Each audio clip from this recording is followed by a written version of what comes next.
I have a bit of a confession to make. When I was growing up, there were a lot of TV shows I missed out on, particularly cartoons that people of my generation were very fond of. I was thankfully able to watch some, such as Teen Titans, Kim Possible, the original Pokemon series, and Recess, but there is a very specific reason why. Those shows aired on Saturdays on local networks like Kids WB. Otherwise, for shows that were practically exclusive to cable networks back then, I was screwed, because even when my parents got satellite TV, I was already a teenager and had missed out on the best cartoons that the early 2000s had to offer. I spent free time playing games on my Nintendo 64, watching movies, or watching shows on PBS Kids like Arthur and Cyberchase. Because of all this, that is why despite growing up at pretty much the perfect time to watch it, I missed out on Avatar: The Last Airbender, the most celebrated Nickelodeon cartoon of all time. Yes, I was part of the generation of late elementary to early junior high prepubescence that would have been the prime demographic for this show, but I never saw it nonetheless. Instead, I had the unfortunate displeasure of watching M. Night Shyamalan's putrid film adaptation 10 years ago. That was an experience that me and my parents don't look back on too fondly. But then Netflix put the series on their platform back in May. With that, as a 25-year-old man, I finally caught up with what is surely one of the most hyped cartoons ever made, but one that is certainly worthy of its gargantuan praise. I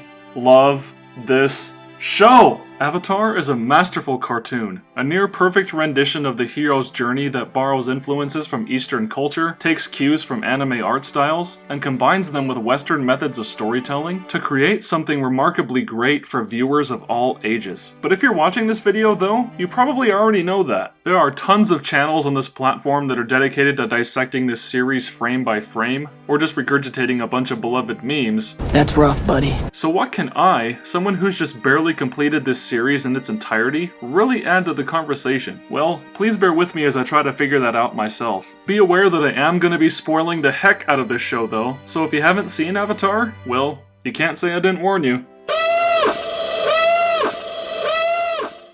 Honestly, I don't intend to frame this video around convincing you to watch Avatar. As I said, chances are that if you click the thumbnail, you've probably seen the whole series already. Even more likely under those circumstances is that you adore the show and wouldn't need any sort of convincing anyway. Basically, I made this video because I at least wish to express the thoughts that came to my mind as I watched Avatar on Netflix over the course of a couple of months. Now, when it comes to television, typically I gravitate much more to animation as opposed to live action. So for one thing, the show already had that advantage to it. But another aspect of Avatar that lends it an edge over so many other shows is its maturity, the likes of which creates multi-generational appeal. The level of humor and general content is such that kids can easily get into the story, yet the writing is simultaneously intelligent enough for teenagers and adults to be just as invested, if not more so. All of this starts with the characters, who are so well written, distinctive, and defined that it's no wonder why one search of the words Team Avatar on Pinterest will yield countless results. I cannot fathom how someone could watch the show and not develop a connection to at least one of the wonderful characters you meet here. A lot of them meet certain criteria of archetypes you would expect from any sort of adventure, but the difference is that even though they easily fall into those archetypes, all of them harbor their own unique attributes, psychologies, and baggage that make them feel just like real people despite being drawings at the end of the day. What's more important is that their experiences tie in directly with the plot at large. The world that our heroes inhabit, which is an alternate universe where select people can bend the elements water, earth, fire, and air, is one that has been at war for many long years. There isn't a single spot of land that hasn't been affected by the war's horrifying effects. The potential of this idea thankfully isn't wasted, for it feels like each key character lost something precious because of the war. What makes this even sadder and more emotionally powerful is that most of the key characters are either children or young teenagers. Their struggles were brought on by the foolish mistakes of their elders, and the pain they have to suffer through forces them out of their innocence much sooner than they probably should have been, so they often have to clean up the messes of their immature and irresponsible adult counterparts. Take our main hero Aang for instance. On the surface, he seems like an aloof, fun-loving kid, and well,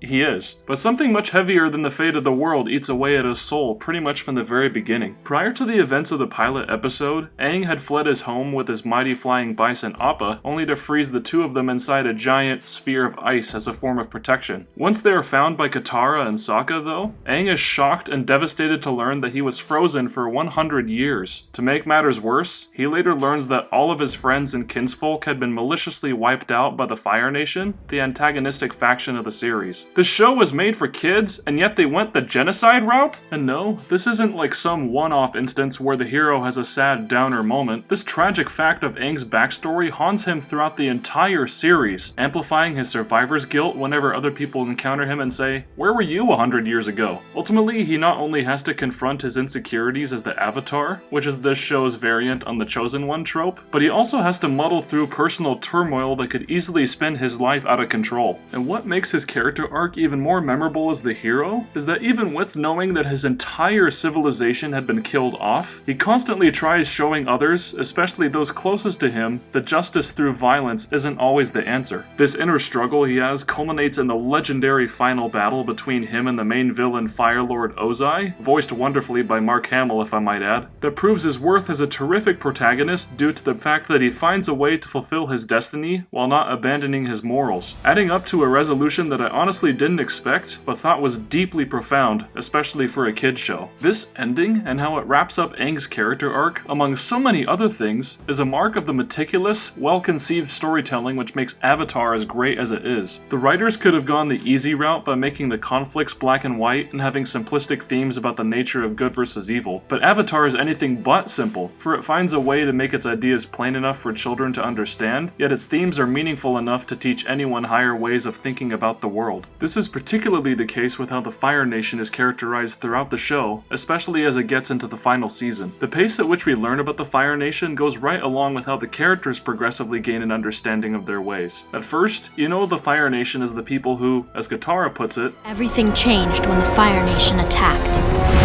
They're initially represented by Prince Zuko, who is hellbent on finding the Avatar and bringing him alive to his father in order to regain his honor. Over time, we learn that there are many among the Fire Nation who, despite belonging to a militaristic society, not everyone shares those same ideals. You might consider Uncle Iroh, who would much rather spend his time making tea and enjoying a peaceful life with the nephew he dearly loves. There's Pion Dao, who teaches Sokka how to fence and even helps him forge a sword from a meteorite, despite knowing full well that he's technically aiding his enemy. Aang hosts a wonderful and meaningful dance party with Fire Nation children who are being indoctrinated to hate other nations in their schools. They're the teenagers that Azula, Mai, Ty Lee, and Zuko interact with on Ember Island that don't really seem to care much about the war, rather just their own personal lives like regular teenagers. And then there's Zuko himself, who eventually redeems himself and joins the aptly named Team Avatar, and what is genuinely one of the greatest character arcs in fiction. That is not hyperbole. I really mean it. Zuko is one of the best written characters not just in television, but fiction in general. Seriously, I know this show has been hyped to absolute oblivion by the internet, but there's a reason for it. The people who worked on Avatar, especially the writers, really knew what they were doing. As someone who has watched a good amount of cartoons both as a kid and into their adulthood, I can tell the difference between a series that lost its muchness over time because the network simply wanted to keep it going, as opposed to a show that had an intricately planned out roadmap for the story from beginning to end. Because of Avatar's insane popularity both then and now, I am sure the writers could have gotten away with writing more seasons. But the creative team chose to keep the series finite as to not compromise the integrity of the story they wanted to tell. Even the episodes one might call filler contain details that end up coming full circle in later episodes, so there's hardly a moment that goes wasted. And when the story isn't really setting up plot threads for later on, it slows itself down enough for the audience to get to know the characters more, such as episodes like the Ember Island Players. All in all, I certainly haven't expressed all that I possibly could about this show's many shining qualities, but I hope that I've at least addressed why it affected me so much. Beyond simply being an engaging, fun, and well-executed cartoon, Avatar stands so high above its contemporaries because its story is one that teaches timeless ideas, concepts and messages that will never not be applicable, both for the individual who consumes the show and the world at large. If you find yourself in the position that I was in, where everyone you know won't stop asking you to watch Avatar,